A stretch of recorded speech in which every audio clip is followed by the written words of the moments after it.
ابھی رمضان شروع ہو گیا اور اب اپنے اختتام کی طرف جا رہا ہے،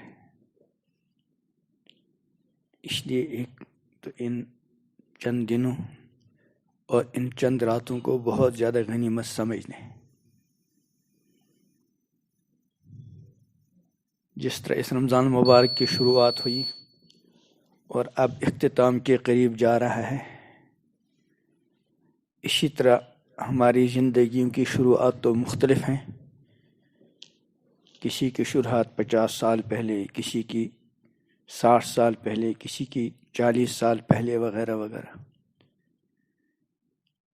لیکن جا رہی ہیں سب کی زندگیاں اختتام کی طرف۔ رمضان کے بارے میں تو معلوم ہے ابھی 5-6 دن ہیں، لیکن ہماری زندگیوں کے کتنے دن باقی ہیں کچھ پتہ نہیں۔ ایک بات میں بار بار گزارش کرتا آیا ہوں رمضان کے بارے میں کہ ہر انسان یہ سمجھ لے کہ ہو سکتا ہے یہ رمضان میری زندگی کا آخری رمضان ہو، اس لیے جو کچھ کر سکتا ہوں اپنے رب کو راضی کرانے کے لیے، اور جو کچھ کر سکتا ہوں اللہ سے اپنے آپ کو معاف کرانے کے لیے، میں اپنی طرف سے اس میں کوئی کمی نہ رکھوں۔ کوئی یقین کے ساتھ نہیں کہہ سکتا کہ مجھے آئندہ رمضان نصیب ہوگا۔ کتنے اللہ کی بندیاں گزشتہ سال رمضان مبارک میں بقید حیات تھے اور ابھی قبروں کی زندگی گزار رہے ہیں۔ اللہ تعالیٰ سب کی مغفرت کرے، سب کے ساتھ شفقت کا، رحم کا، کرم کا معاملہ کرے۔ اور کتنے لوگ ایسے ہیں کہ رمضان کے شروع میں بقید حیات تھے اور روزے بھی رکھے ہوں گے بہت سونے، اور ارادہ ہوگا کہ پورا رمضان انشاءاللہ روزے رکھیں گے، لیکن کہاں ان کو علم تھا اور کہاں ان کے متعلقین کو علم تھا کہ یہ پورا رمضان بھی نصیب نہیں ہوگا، رمضان ہی میں اللہ اپنی بارگاہ میں بلائیں گے۔ اس لیے ان چند راتوں کو بہت زیادہ غنیمت سمجھنے۔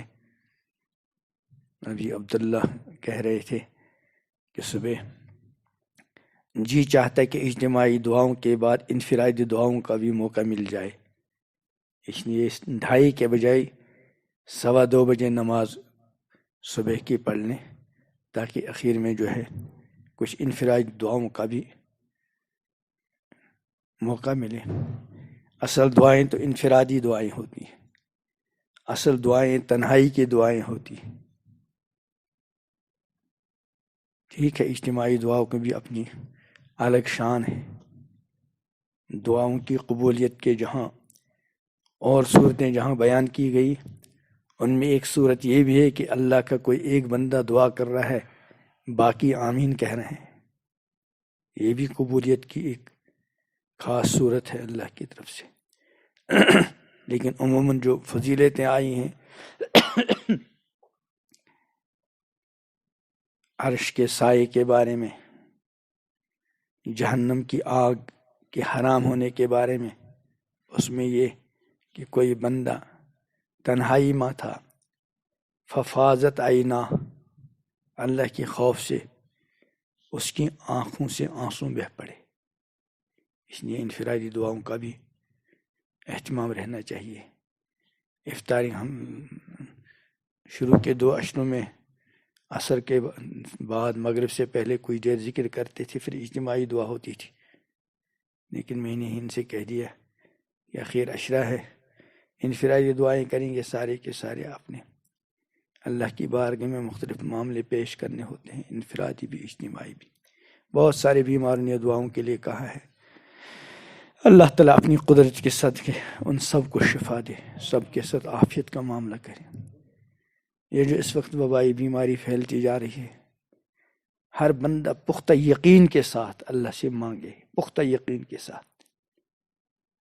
حدیث میں جو دعاؤں کی قبولیت کے لیے جو چیزیں بہت اہم ہیں، ان میں ایک یہ بھی ہے کہ بندہ قبولیت کی یقین کے ساتھ دعا کرے، مانگے کہ اللہ ضرور انشاءاللہ میری دعا قبول کرے گا۔ اللہ تعالیٰ ان لمحات کی قدردانی کی توفیق عطا فرمائے۔